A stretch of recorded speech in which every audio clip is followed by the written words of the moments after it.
ഇപ്പൊ എങ്ങനെയുണ്ട്? ഹായ്, കൊള്ളാം, മനോഹരമായിരിക്കുന്നു.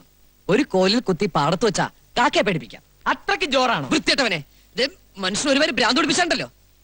ബാക്കിയുള്ള നെഞ്ചോടെ പടപടാന്ന് ഇടിക്കുക. പിന്നെ എല്ലാവരുടെയും നെഞ്ച് ഗുടഗുടാന്നാണ് ഇടിക്കുന്നത്. എടാ തെണ്ടി, ഇതാണോ സാമിയുടെ വേഷം? എന്താ ശരിയായില്ലേ? ഒരു വൈപ്പ് മീശ ഇവിടെ വെച്ചാലോ? പിന്നെ എന്താ വേണ്ടെന്ന് പറ. സ്വാമിയുടെ ഡ്രസ് ഇതിലും നന്നാക്കണമെങ്കിൽ കുറച്ചുകൂടെ മാലയും കളർഫുൾ ഡ്രസ്സും വാങ്ങിക്കേണ്ടി വരും. എടാ പോത്തെ, വേഷം കിട്ട് ഓവറായി ചിലപ്പോ വൈദ്യർക്ക് വല്ല സംശയം തോന്നും. കള്ളത്തുറങ്ങാനും പൊളിഞ്ഞണ്ടല്ലോ, വൈദ്യര് നമ്മൾ അരച്ച് കലക്കി വാർപ്പിലിട്ട് വല്ല കഷായാക്കും. അതെന്ത് കഷായം? കരിങ്കുരങ്ങി കഷായൻ. വൈദ്യരാണെന്ന് തോന്നുന്നു.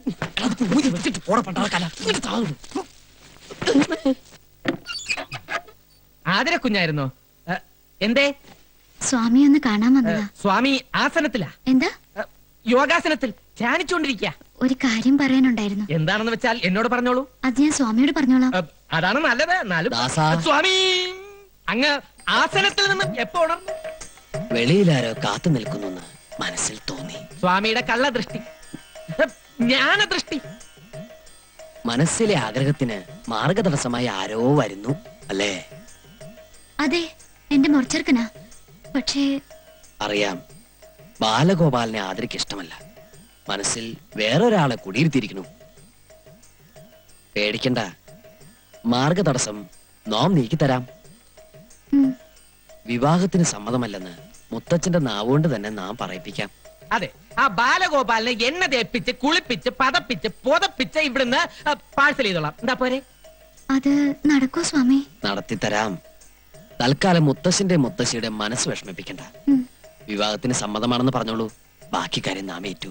എന്നാ ഞാൻ പൊയ്ക്കോട്ടെ? കുട്ടി സമാധിയായിട്ട് പൊക്കോളൂ. സമാധാനായിട്ട് പൊക്കോളൂ. അനന്താ, സ്വാമി വിളിച്ചോ? പത്മനാഭനെ വിളിച്ചതാ. അനന്ത പത്മനാഭ, നീയും നിന്റെ ഒരു അനന്തനും വിടിലടി ഞാൻ. അതൊക്കെ വേഗം അങ്ങോട്ട് കേട്ടാ, അങ്ങോട്ട് കൊണ്ടുവയ്ക്കാം. അവിടെ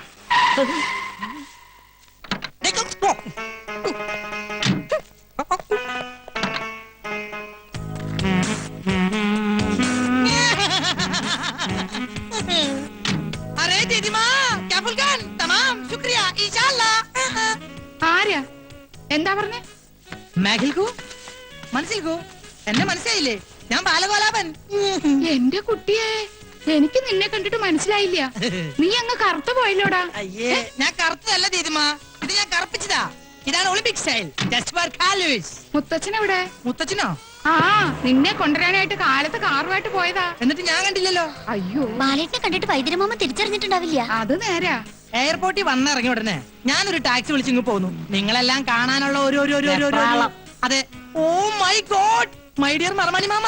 മർമാണി മാമന് ഒരു വ്യത്യാസമില്ല. അതെ, പാനുവതിയും കൂടെ കൂട്ടി വരാറുന്നില്ലേ നിനക്ക്? അച്ഛൻ ഒറ്റയ്ക്കാക്കിട്ട് അമ്മ പോരോ? അച്ഛനാണെങ്കിൽ നിന്ന് തിരിയാൻ പറ്റണ്ടേ? എന്തു പറ്റി? നടുവിന് വല്ല ഉളുക്കും വീണുവോ? ഉളുക്കല്ല, തിരക്കൊണ്ട. ഓ, തിരക്കുണ്ട്. ആതിരെവിടെ? അവൾ അകത്തുണ്ട്. എന്നിട്ട് എന്നെ എതിരേൽക്കാൻ വന്നില്ലല്ലോ. ബസ്മതി, ആതിരെ ഒന്ന് വിളിക്കൂ. താലോ നിലവിളക്കോ വല്ലതും എടുക്കണോ? അതിനൊക്കെ ഉള്ള സമയം വരുന്നില്ലേ ഉള്ളൂ. തൽക്കാലം ആതിര മാത്രം മതി. ആ, വിളിക്കൂ. ലോകത്തിലേക്ക് ഏറ്റവും വലിയ അലവലാതിക്കുള്ള ഒളിമ്പിക് സ്വർണം നിനക്ക് കിട്ടൂന്നായിരുന്നു എന്റെ പ്രതീക്ഷ. പക്ഷെ ഇപ്പൊ മനസ്സിലായി, നിനക്ക് വെള്ളിയേ കിട്ടുള്ളൂ. Thank you. അതൊക്കെ ആയിക്കോട്ടെ. ഇവനെ ഇവിടുന്ന് പറഞ്ഞു വിടാൻ ചാമി ഇത്തിരി കഷായം കുടിക്കേണ്ടി വരും. ഓ, ആ, വന്ന കാലം നിക്കാണ്ട് കുട്ടി ഇങ്ങടെ അകത്തേക്ക് വരൂ. ആതിര വരട്ടെ. ആ പെട്ടിയും പ്രമാണൊക്കെ എടുത്ത് തെക്കിനിയിലേക്ക് വെക്കാ. ഓക്കേ. ലഗേജ് എല്ലാം എടുത്ത് യാണി മാമനെ അല്ല മർമാണി മാമനെ ഏൽപ്പിച്ചേക്കൂ. ഏതാ ഈ വെള്ളപൂശിയ കുഴിമാടം? കൃഷ്ണൻകുട്ടി. എന്താ കുറുന്തോട്ടിയോ? കുറുന്തോട്ടിയല്ല, കൃഷ്ണൻകുട്ടി. ഗൾഫിൽ എല്ലാവരും എന്നെ ചകൻ ഛാ എന്ന് വിളിക്കും. ബാലഗോപാലൻ സാറിന്റെ personal assistant cum bodyguard. ഓ, ഗൾഫിൽ നിന്ന് രസായനം മാറ്റാൻ കൊണ്ടുവരാന്ന് പറഞ്ഞത് ഇതിനെ ആവും അല്ലേ?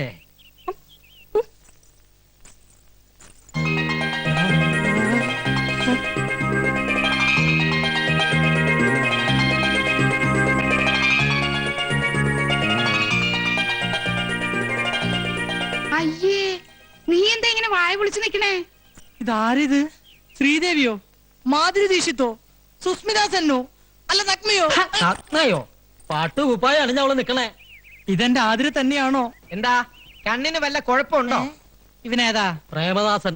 ഇവിടത്തെ പർച്ചേസിംഗ് മാനേജർ ആയിരുന്നു. ഇപ്പൊ പരികർമ്മിയാണ് ജയദേവാനന്ദ സ്വാമികളുടെ. സ്വാമികളോ എവിടെ? നാം ഇവിടെയുണ്ട് മോനെ. ഇത് സാമിയോ? അതെ, ശ്രീ പരമാനന്ദ സിദ്ധന്റെ ശിഷ്യൻ ദമേഹടവർത്തിൽ നിന്നും മുത്തച്ഛനെ കാണാൻ വേണ്ടി വന്നതാ. സ്വാമിമാരെ കുറെ ഞാനും കണ്ടിട്ടുണ്ട്.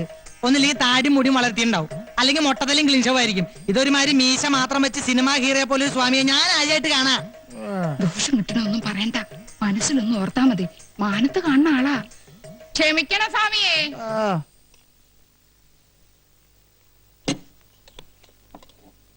വസു, ഞാൻ എത്തി. പുന്നാരി ഒന്നും വേണ്ട. ആരാ അകത്തേക്ക് വരാൻ പറഞ്ഞേ? പകർച്ച വാങ്ങാൻ. അടുക്കളപ്പുറത്ത് നിന്നാ മതി ഞാൻ പറഞ്ഞിട്ടില്ലേ? ഇത്രയും ക്രൂരത കാണിക്കരുത്. നിനക്ക് വേണ്ടിയാ ഞാൻ ഈ വേഷം കെട്ടിയത്, നിന്നെ ഒന്ന് കാണാൻ. വേണ്ട, എനിക്ക് വേണ്ടി ആരും ഒരു വേഷവും കെട്ടണ്ട. എന്താ ഇവിടെ?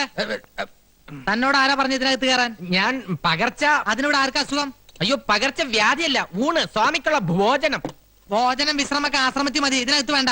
എന്നാ പിന്നെ കാണാം. മോനില ഉദാസ ഇവിടെ വാടാ. പ്രേമദാസ, ചേട്ടൻ ഒരു കാര്യം ചോദിച്ചാൽ അതിന് ഉത്തരം പറയോ? എന്താ കാര്യം? സത്യം പറ, ആ സ്വാമി യഥാർത്ഥത്തിൽ ആരാ? സത്യം പറഞ്ഞു തന്നാൽ എനിക്ക് എന്തെങ്കിലും പ്രയോജനം ഉണ്ടാവും. എങ്കിൽ ഞാൻ മുത്തച്ഛനോട് പറഞ്ഞു നിനക്ക് സിറ്റി ബ്രാഞ്ചിലെ മാനേജർ പണി വാങ്ങിച്ചുതരാം. ഉറപ്പാണ്? ഉറപ്പ്. പക്ഷേ ഞാനാണ് ഈ വിവരം പറഞ്ഞു തന്നതെന്ന് ആരും അറിയാൻ പാടില്ല. ഇല്ല, അയാൾ നമ്മൾ ഉദ്ദേശിക്കുന്ന ആളൊന്നും അല്ല. ഞാൻ പറഞ്ഞില്ലേ, അയാൾ മഹാജ്ഞാനിയാണ്. ഈ തറവാട്ടിലെ A to Z കാര്യങ്ങൾ തത്ത പറയും പോലല്ലേ പറഞ്ഞത്. വിശ്വാസമായില്ലെങ്കിൽ വൈദ്യരോടും സുഭദ്രാമച്ചിയോടും പോയി ചോദിച്ചു നോക്ക്. നിന്റെ വേഷം കെട്ടൊന്നും എന്റെ അടുത്ത് വേണ്ട. മുത്തച്ഛനെയും മുത്തശ്ശിയും കുപ്പിലാക്കാൻ വേണ്ടി നീയൊക്കെ കൂടി അവന് പറഞ്ഞു കൊടുത്ത കഥകളല്ലേ? ഹരിഹോം ശിവഹോം. വേണ്ട, ഉരുളണ്ട പറലണ്ട. കൽക്കത്തയിലും ബോംബെയിലും ഒക്കെ നിരവധി കള്ളസ്വാമിമാരെ കണ്ടിട്ടുള്ളവനെ ഞാൻ. 48 മണിക്കൂറിനകം നിന്നെയും നിന്റെ കള്ളസ്വാമിയുടെ കള്ളക്കഥകളെ കെട്ടുപൊട്ടിച്ചിവിടുന്ന് കെട്ടിച്ചില്ലെങ്കിൽ എന്റെ പേര് ബാലഗോലാവൻ എന്നല്ല. അപ്പൊ എന്റെ പ്രൊമോഷന്റെ കാര്യം ഓപ്പറേഷൻ നടത്താൻ പോണേ. I will December that. ആള് വിധിയാണെങ്കിലും ചൂടനായില്ലേ? ദാ ചോറ്. ഇതാ, ഇത് രണ്ടിന്റെ അവസാനത്തെ അത്താഴമാണെന്ന്. അതാണോ ഉദ്ദേശിച്ചത്?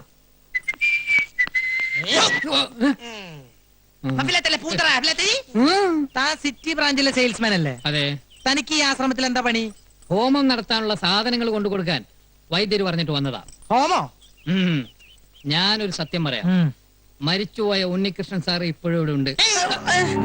ഉണ്ണികൃഷ്ണൻ സാറിന്റെ ആത്മാവ് ഇപ്പോഴും ഇവിടെ ഉണ്ടെന്ന്. ഇടയ്ക്കിടയ്ക്ക് ഇവിടെ വരും, സുഭദ്രാമച്ചിയുടെ ദേഹത്ത് കൂടും. അതിനൊക്കെ ശാന്തി കിട്ടാൻ വേണ്ടി ഇന്നു മുതൽ സ്വാമി ഒരു ഹോമം തുടങ്ങാൻ പോവുക. Be careful. എന്നിട്ട് സാധനങ്ങളൊക്കെ സ്വാമിനെ ഏൽപ്പിച്ചോ? ഏൽപ്പിച്ചു. എന്നാ പോ.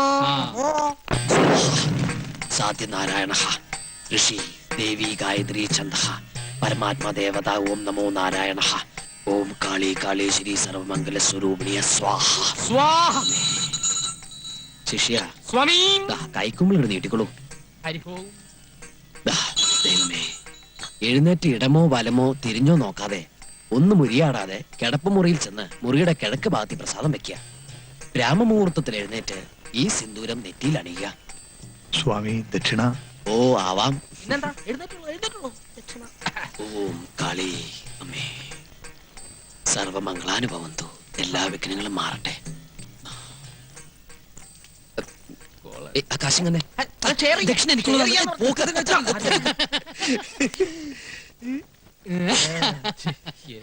ഹോമം കസറി ശ്ലോകം ചൊല്ലിയപ്പോ കംസന് വല്ല സംശയം തോന്നിയാവോ? അല്ല, ഇന്റിമേറ്റ് ഫ്രണ്ട് ഇതൊക്കെ എവിടെ പഠിച്ച്? ഹോമവും വഴിപാടൊക്കെ ഒരുപാട് നടത്തി തറക്കല്ല് പൊളിച്ച ഒരു തറവാട്ടിലെ മെമ്പറാണ് ഇഷ്ടോ. ഇതൊന്നും ഒരു പുത്തരിയല്ല. പിന്നെ എന്റെ ഒരു ഫുൾ സപ്പോർട്ടും ഉണ്ടായിരുന്നല്ലോ. അപ്പഴേ പിന്നെ നമുക്ക് നാളെ കാണാം. എനിക്കൊരു സ്ഥലം വരെ പോവാനുണ്ട്. അതെന്താ അത്ര അർജന്റ് ആയിട്ട്? നമ്മുടെ പതിവുള്ള പൂജയ്ക്ക് ഇതില്ലേ? അതെ, ഹോമം തുടങ്ങുന്നതിന് മുമ്പ് തന്നെ 2 ചെറിയ ഡോൾബി ഞാൻ പൂജിച്ചു. മുത്തപ്പ, നിങ്ങൾ തുടങ്ങിക്കോ, ഞാൻ ജോയിൻ ചെയ്തോളാം. പിന്നെ ഒരു കാര്യം പറഞ്ഞ ആരും ബഹളം ഉണ്ടാക്കരുത്. മരുന്ന് ശാലയിൽ നിന്ന് ഞാൻ 2 ഉരുളി എടുത്തിട്ടുണ്ട്. വിറ്റോ? വിറ്റിട്ടൊന്നുമില്ല, ഒരു കല്യാണ പാർട്ടിക്ക് വാടകയ്ക്ക് കൊടുത്തിരിക്കുക. നാളെ കിട്ടും. പിന്നെ 2 തൂക്കുകളൊക്കെ എടുത്തിട്ടുണ്ട്. അതിവിടെ നിലവറെ കിടന്ന് ചുമ്മാ ക്ലാവ് പിടിക്കല്ലേ. അതവിടെ ക്ലാവ് പിടിച്ചിട്ടാണ് നിനക്കെന്താ? പേടിക്കണ്ടെന്നേ. പിന്നെ വാടക ഇനത്തിൽ കിട്ടുന്ന ഡോൾബി ഉണ്ടല്ലോ, അത് നമുക്ക് പൂജയ്ക്ക് എടുക്കാം. എന്താ? അങ്ങനെയാണെങ്കിലും ഓക്കെ അല്ലേ? ഓക്കെ അല്ലേ? അതെ, ദക്ഷിണക്കാശ് കൊണ്ട് തൊട്ട് നിൽക്കാൻ എന്തെങ്കിലും വാങ്ങിച്ചോളൂ, ഇല്ലേ വയറരിയും. എന്റെ നെഞ്ചിരിയ ഇവന്റെ തരികിടെങ്ങാനും വൈദ്യരറിഞ്ഞാലുള്ള സ്ഥിതി ഒന്ന് ആലോചിച്ച് നോക്കിയേ. എന്റെ പറശ്ശിനി കട മുത്തപ്പ, ഇവറ്റകളെല്ലാം കൂടി എന്നെ വഴിയാധാരാക്കുവോ? അല്ലെങ്കിൽ തന്നെ 48 മണിക്കൂറിനകം കലാപം ഉണ്ടാക്കുന്നല്ല ബാലകലാപം പറഞ്ഞിരിക്കണേ. 48 മണിക്കൂർ എന്നല്ലേ അവൻ പറഞ്ഞത്? 24 മണിക്കൂറിനുള്ളിൽ ഒരു മുൻകൂർ പാര അങ്ങോട്ട് വെച്ചു കൊടുത്താലോ?